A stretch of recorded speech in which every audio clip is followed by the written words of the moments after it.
जिंदाबाद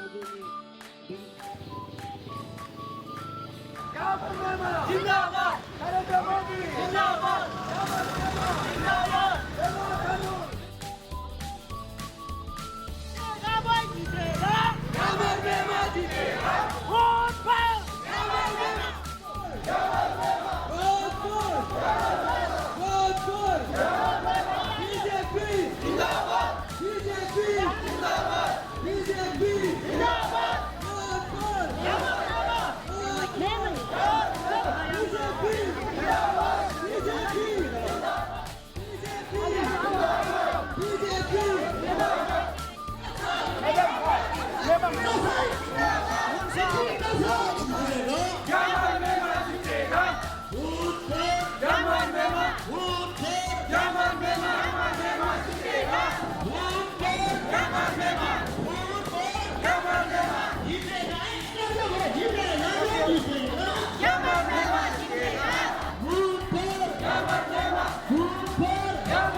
जेपी दादा जेपी दादा पेमा कंदू तिची कैसो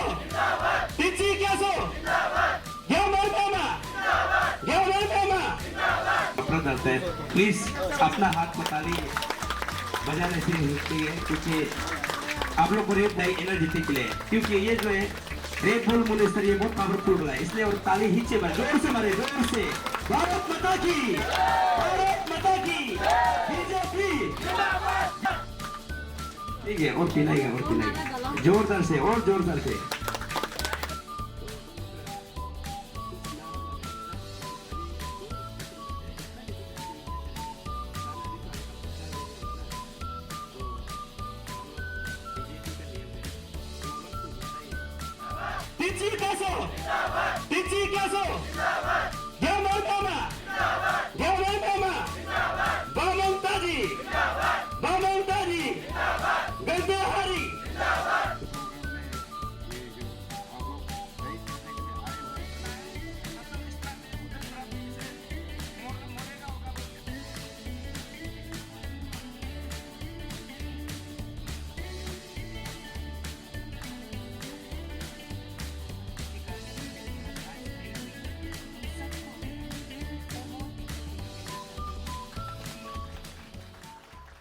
मेवा ji first of all congratulation. Thank you very much. जो इलेक्शन के जो पीएम बोलो या फिर कॉर्पोरेटर बोलो रेस में सभी थे लेकिन टिकट का ही अभी रह गया था तो आपको जो रूलिंग पार्टी का तरफ से बीजेपी का तरफ से जो टिकट मिला है पहले तो आप बताएं क्योंकि आपका साथ में जो और भी टिकट के लिए कंटेस्ट कर रहे थे वो भी आज आपको सपोर्ट करने आए तो पहले तो आप बताएं आपको कैसा लग रहा है। मुझे तो बहुत ज़्यादा अच्छा लग रहा है कि जो हमारे लीडर्स है जो हमारे बीजेपी के जो लीडर्स है हमारे जो कार्यकर्ता से उन्होंने विश्वास करके हमें ये टिकट दिया और सबसे पहले मैं थैंक यू कहना चाहूँगी शुक्रिया अदा कहना चाहूँगी हमारे जो स्टेट के पीपल्स गवर्नमेंट है श्री पेमा खांडू सर जी उसके बाद हमारे यहाँ के जो लोकल एमएलए है श्री तेचे कसु सर जी उसके बाद हमारे जितने भी बीजेपी के कार्यकर्ता से उन्होंने विश्वास करके जो हमें ये टिकट दिया है ये मेरे लिए ये एक टिकट नहीं ये मेरे लिए एक बहुत बड़ा रिस्पॉन्सिबिलिटी है कि हमें इसे अपनी मंजिल की ओर लेके जाना है ये टिकट को लेके तो उस चीज़ के लिए मैं बहुत और मैं और मेरी तरफ से जितने भी हमारे वार्ड नंबर 5 की तरफ से हम थैंक यू कहना चाहेंगे। और जो जैसे कि अपना भी हमें पता चला है आप ये पॉलिटिक्स बैकग्राउंड से नहीं है जी और उसका बात ये भी है कि जितना भी अभी कंटेस्ट हो रहे हैं हर किसी का सामने एक अपोजिशन खड़ा हुआ जी है जी तो आप बताइए कि आप क्यों आने के लिए सोचा और अभी आप पॉलिटिक्स बैकग्राउंड से तो है नहीं तो आप क्या क्या किए वो भी जितना भी अभी हमारे व्यूअर्स है उसको बताइए, और आपका मैनिफेस्टो क्या रहेगा? हाँ, आपने बिल्कुल सही कहा कि मैं पॉलिटिकल बैकग्राउंड से बिल्कुल नहीं हूँ। मैंने तो बचपन से पढ़ाई को ही ज़्यादा मैंने हमेशा प्रायोरिटी दिया था। पर पढ़ाई ख़त्म करने के बाद मतलब पॉलिटिकल बैकग्राउंड से नहीं होते हुए मैंने हमेशा बचपन से मैंने ट्राई किया कि सोशल सर्विस करने का। जितना अपने कॉलोनी में होने से भी अपने जब मैं कोचिंग भी कर रही थी, हर चीज़ में मैंने मतलब ट्राई किया कि सोशल सर्विस करने के, फ्री कोचिंग प्रोवाइड करने के लिए मैं अपनी तरफ से मैंने बहुत कोशिश किया। तो मुझे ये लगता है कि पढ़ाई करके हमेशा ऑफिसर बनना जरूरी नहीं है। पढ़ाई करके आप पॉलिटिकल लाइन में भी आ सकते हैं, क्योंकि आप देख सकते हैं कि हमारे यहाँ के रोड के कंडीशन कितना खराब है। ना पानी भी वाटर सप्लाई ठीक नहीं, और हमारे स्कूल के कंडीशन भी इतना खराब है। तो हमारे यहाँ के अगर यूथ ही आगे नहीं आएंगे और हम ही आगे नहीं आएंगे तो कौन आवाज उठाएगा हमारे लिए। तो मैं उसी सोच से मैं आई हूँ। उसके बाद पॉलिटिकल बैकग्राउंड नहीं है तो कहीं ना कहीं से मुझे शुरू करना पड़ेगा आगे जाने के लिए ये पॉलिटिकल लाइन में। तो मैं वो उस सोच को लेके आई हूँ कि अपनी यूथ को लेके जाओ, अपने एरिया का डेवलपमेंट को अपनी यूथ की तरफ से मैं गवर्नमेंट को मैं प्लेस करने के लिए आई हूँ। मेरा वही सोच रहेगा। जैसे कि आपने कहा कि आप मतलब अच्छा से जी पढ़ाई लिखाई कर रहा था, तो जी आपका अगर एजुकेशन क्वालिफिकेशन भी बता दिया जाए तो? जी जी। तो मेरे बचपन से तो मैंने गवर्नमेंट स्कूल में ही पढ़ाई किया था। हाँ, मैं वार्ड नंबर 5 में ही मैं असली में पैदा हुई हूँ। सिके कॉलोनी है यहाँ के, एक कॉलोनी है वार्ड नंबर 5 के अंदर में आता है। यहाँ से ही मैंने पढ़ाई करके मैंने क्लास KG 1 से लेके 12 तक मैंने गवर्नमेंट स्कूल में ही, गवर्नमेंट हायर सेकेंडरी ईटानगर से ही मैंने पढ़ाई किया। उसके बाद मैंने एंट्रेंस पास करके NIT से मैं कंप्यूटर इंजीनियरिंग ग्रेजुएट हूँ मैं। वही है मेरा पढ़ाई। तो वही सोच था कि कुछ करना है किसी के लिए भी, वो कैसे भी करके कुछ करना है, इसलिए मैं पॉलिटिकल लाइन में आई हूँ। जैसे कि मैंने आगे कहा कि जी ओपोजिशन भी है सामने, जी तो जी अभी जी जो पब्लिक अभी यहाँ जो नहीं पहुँच पाए हैं जी। उनके लिए क्या मैसेज रहेगा? ठीक है। मैं और हमारे यहाँ के जितने भी सपोर्टर्स हैं और अभी जितने भी पब्लिक आप मुझे देख रहे हैं, जितने भी व्यूवर्स हैं मैं, तो हमारी तरफ से और मेरी तरफ से स्पेशली यही आपको विनती रहेगा कि इस बार मुझे मौका दीजिए, मुझे एक चांस दीजिए। ये वार्ड नंबर 5 के ही मैं हूँ, मैं यहाँ के ही नागरिक हूँ, मैं यहाँ के ही वोटर हूँ, मैं यहाँ की आपकी एक बेटी हूँ, बहन हूँ। हमें एक चांस दीजिए कि अपनी तरफ से गवर्नमेंट को प्लेस कर सके हमारी सोच को। उसके लिए मैं आपको अनुरोध करूँगी, आप सबसे अनुरोध करूँगी कि एक बार आपका इस वोट को हमें देखिए और हमारे काम को देखिए, हम कैसे काम करते हैं। उसके बाद मैं और एक कहना चाहूँगी कि यहाँ पे हमारे ये भी एक कंटेंडर थी, ये हमारी भाभी ही है, बामंग युकर यसोजी। उसके बाद हमारे ये भी एक कंटेंडर थी, कंते मेमा मैडम। तो हम सब बीजेपी के कंटेंडर थे। हमारे जो मैडम से यहाँ उन्होंने सोचा कि हम बीजेपी के कंटेंडर है तो फिर किसी को भी टिकट मिलेगा तो हम अपनी तरफ से हमारी पार्टी को आगे लेके जाने के लिए हम सपोर्ट करेंगे। हम सब जानते हैं ज़्यादातर सच ही होते हैं वो चीज़ ना। फर्स्ट में बहुत सारे वादा कर लेते हैं पर बहुत सारा हो जाता है, मुकर जाता है ना। पर मैं तो यही कहूँगी कि अभी तो मैं जितना भी कहूँगी कि जो मतलब जितना भी बोलने से भी आदमी लोग सोचेगा कि शायद मैं भी झूठ बोल रही हूँ ना।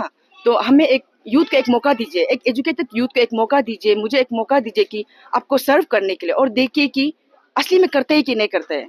बोलने से तो सिर्फ नहीं होगा, करके दिखाना पड़ेगा। तो वही कि अभी मुझे एक जिता के देखिए मैं क्या करती हूँ, आप सब अपने आंख से देखिए, वही मैं कहना चाहूँगी। मेरे भी कुछ टारगेट थे, मतलब ये मैम होने से भी ये मैम होने से भी हमारा तो सेम ही था कि हमें डेवलपमेंट की ओर ही जाना है। हमें हमारा कॉलोनी में इतना प्रॉब्लम्स है, वो प्रॉब्लम्स को लेके ही जाना है करके। इनका भी सपना सेम ही हमारे जैसे ना, हमें डेवलपमेंट को ही आगे पहुंचाना है, हमारे यूथ का जो एम्पावर करना है यहाँ का। हमारे मैनिफेस्टो, आपने शायद मैनिफेस्टो नहीं देखा होगा, मैं आपको मैनिफेस्टो भी दे दूंगी। मैनिफेस्टो तो मैंने फर्स्ट दिन को ही रेडी किया था जब मैंने ठान लिया था कि मैं इस फील्ड में आऊँगी ना, तो हम सब साथ में ही जाएंगे। मेरा सबसे फर्स्ट ऐसे यूथ, मेरा मैनिफेस्टो का फर्स्ट टारगेट होगा कि स्किल डेवलपमेंट ना। हम लोग का यूथ लोग इतना पढ़ाई करता है पर स्किल्स नहीं होने से तो कुछ नहीं होगा ना। आजकल सिर्फ पढ़ाई करते रहने से भी तो नहीं होगा। तो मेरा सबसे फर्स्ट टारगेट होगा कि जितना भी कंसर्न डिपार्टमेंट को मिलके हम ट्राई करें कि स्किल डेवलपमेंट ट्राई करने के लिए ना, वो लोग क्या क्या अपना तरफ से सिखाता है ना, वो चीज़ को मैं स्किल डेवलपमेंट करने का ट्राई करूँगी। उसके बाद मेरा सेकेंड मैनिफेस्टो में लिखा है कि स्कॉलरशिप। हमारे यहाँ पे हमारे ward number 5, specially ward number 5 का इतने से बिलियंस बच्चा है ना जो पढ़ाई में भी आगे जाना है या फिर स्पोर्ट्स में कोई भी हो, कोई भी फील्ड में जो आगे जाना चाहता है, तो एक बच्चा को भी अगर हम मेरी तरफ से उन्हें मौका मिलेगा कि रिप्रेजेंट करने के लिए ना, फाइनेंशियल प्रॉब्लम कुछ भी होगा तो मेरी तरफ से उन्हें मौका मिलेगा, तो मेरी तरफ से वो बहुत बड़ा बात होगा। उसके बाद जो यहाँ पे इतने सारे ड्रग्स इतना प्रॉब्लम है, हर घर घर में ड्रग्स हो रहा है बच्चा लोग, क्योंकि वो लोग का भी सर्कमस्टेंसेस ऐसे है ना, तो उसे मैं करियर काउंसलिंग कराने की कोशिश करूंगी। घर घर जाके जितने भी आगे कंसर्न डिपार्टमेंट जो इससे रिलेटेड ना होता है उसको लेके मैं ट्राई करूँगी वो ड्रग्स का प्रॉब्लम को हम सबसे फर्स्ट सॉल्व करूँगी। और डेवलपमेंट तो यहाँ पे इतना सारा डेवलपमेंट, हाँ डेवलपमेंट तो करने के लिए बहुत सारा चीज़ है, तो उसे प्रायोरिटी वाइज देख के एक एक ट्राई करो। और मैं तो वादा तो पूरा करूंगी नहीं कह सकती, क्योंकि SAIMC का एक म्यूनिसिपल कॉर्पोरेटर का होने के नाते IMC के अंदर में जितने भी काम होते हैं मैं ट्राई करूंगी कि वो काम को, वो चीज़ को, फैसिलिटीज़ को हर एक एक घर तक पहुंचाऊं। उसके बाद तो वहाँ पे और बहुत सारे काम होते हैं, वो काम को हमारे श्री लोकल MLA हैं हमारे यहाँ के ऋषिकासु सर जी, वो देखेंगे। यहाँ पे इतने सारे काम हैं, तो अगर मैं कॉर्पोरेटर बनती हूँ तो मेरे अंदर में जितना काम है, मैं जितना सकती हूँ मैं वो करने की ट्राई करूँगी। Eats, the fastest online food delivery service of Arunachal. Download the app